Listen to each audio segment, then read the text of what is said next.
so faded.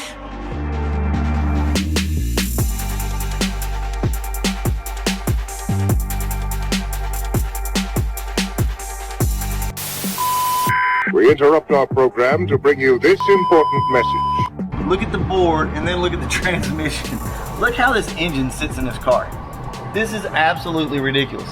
And it actually has some pressure on it right now up front. Ever since I have gotten this car, the engine, I always felt like it never set right. I don't know what the deal is, guys. I don't know. I've been through 2 sets of motor mounts already, and it seems to be fine. I don't know what's going on here. This is a whole new K-member. Like, the frame's not twisted all up. It's nothing like that. It's just one of those weird things. I don't know. So when we put the new K-member in the car, everything just became more exaggerated.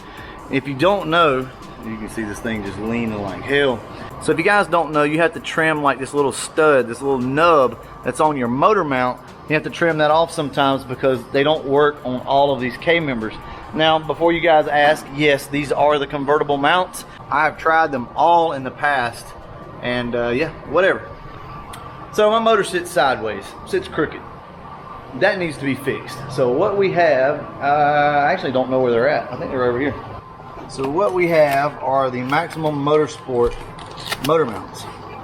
Now these are supposed to be already trimmed. I assume that's what that is for an aftermarket block. This car does have the SHP Dart block in it, and it has extra webbing around the cylinder walls. So with all that being said, here's our motor mounts. It's a pretty simple process for the most part, guys. The issue that I'm running into right now though, and ever since I got this K-member, is look how tight that nut is up against those lines right there. I don't know if you guys can see that or not. That is very close. And the reason is because I'm pretty sure this K-member really is designed for a manual steering rack. See, with a manual steering rack, you won't have all of these lines and all of this crap up here that you see. It'll basically just be open. I really need to get a manual steering rack on the car. I do. But we got other things that we need to be addressing on the car. So a bunch of different ways you can go about doing something like this. This is not recommended. So I cannot recommend for you to put anything on your harmonic balancer and lift your engine or support it. That puts pressure on the crankshaft, and it's really not a good idea. But I will tell you that I have done it for years and years. But I won't recommend this to you guys because there's a balancing act here, right?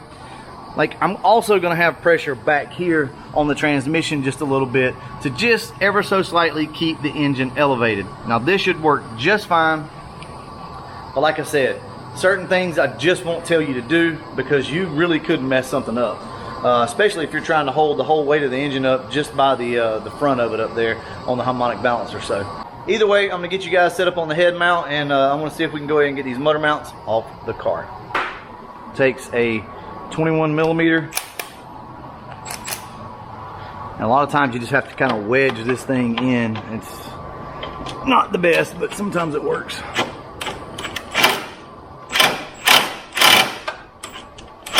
Nope. See what I'm saying? This is a huge issue.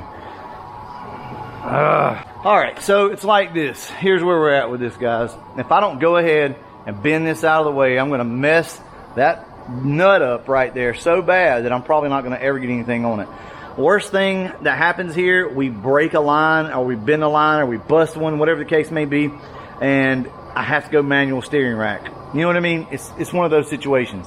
Right now, I don't know what else to do, so I've got to get in here and get these lines tweaked some more. That's not easy to do. That gave us some room. Look at that. So, what you guys didn't see was the fact that I already took the bolts out of the cross member here, right up here. So look how twisted this thing is, guys. This is absolutely ridiculous. So what I'm going to do right now is lower the car down and see if this thing will kind of straighten the engine back out. So I want to make sure everything's pretty close. We got a little bit of a gap here and a little bit of a gap there. Probably need to get that one up a little closer. All right. And what we're gonna do is just let the car down.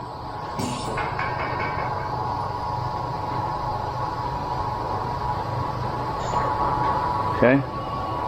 At this point, the engine is basically just kind of floating. It's just hanging there.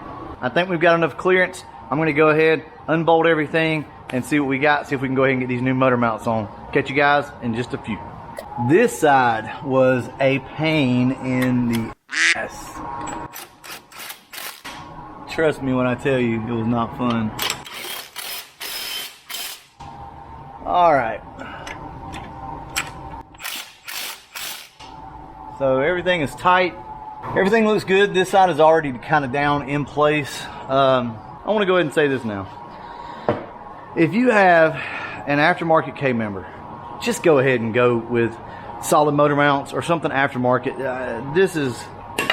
That's trash. That's been trash ever since I built this car. I've had those motor mounts or that style motor mount in here, and they're just junk. They don't fit right. They make the motor twist up. I don't know what the problem is. Anyway, that's my 2 cents. Let's go ahead and let this thing back up, which in turn will lower the engine. Now look at that. Look how much better that engine sits now. That's amazing. Now it's still a little off, I can tell. That's why you always keep stuff like this laying around, because you never know, right? So let's lower this thing down and see if we can create some type of wedge. Yeah, just go down another hole. Okay. Oh.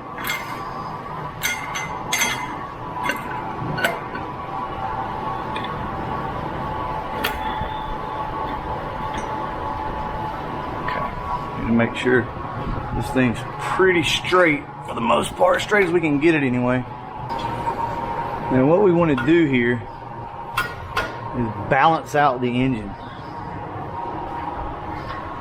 See, that's pretty close right there. So yeah, that looks pretty good. Engine sitting fairly square, which is what you want. And what I'm going to do now is go ahead and pop this one in and tighten it down. I hope I'm not making you guys too dizzy with this. Kind of new to the whole head mount. I've done it a time or two before, but I have to remember to not jerk my head around. This one is a lot easier. Basically what I do is just run it up with that, and then I can come in with a wrench. All right guys, let me go ahead, finish up what I'm doing, and I'll get back to you when everything is done. All right, that's it. We are done. We got the Calypso claw on back straightened out, guys. Check that out right there. Perfectly straight. Well, I don't know if it's perfectly straight, but it's straight enough for me anyway. That's it. We got the Calypso back straightened out. That's been an issue, like I said, from day one with this car. I'm not sure exactly why this thing was twisted like that. Maybe the nut up here got loose, and you know, with the torque and everything, maybe it twisted the motor.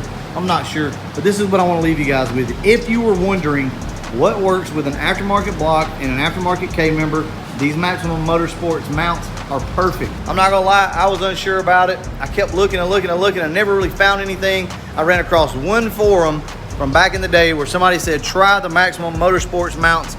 They will work, and they absolutely did. No trimming necessary. All right, guys, well, I hope you enjoyed the video. I got some more stuff coming up for the car. We're gonna talk about it a little bit more, talk about where we're at, and ask your opinion as well on what you think we should do. All right, I'm gonna go ahead, wrap this video up, and as always, thanks for watching.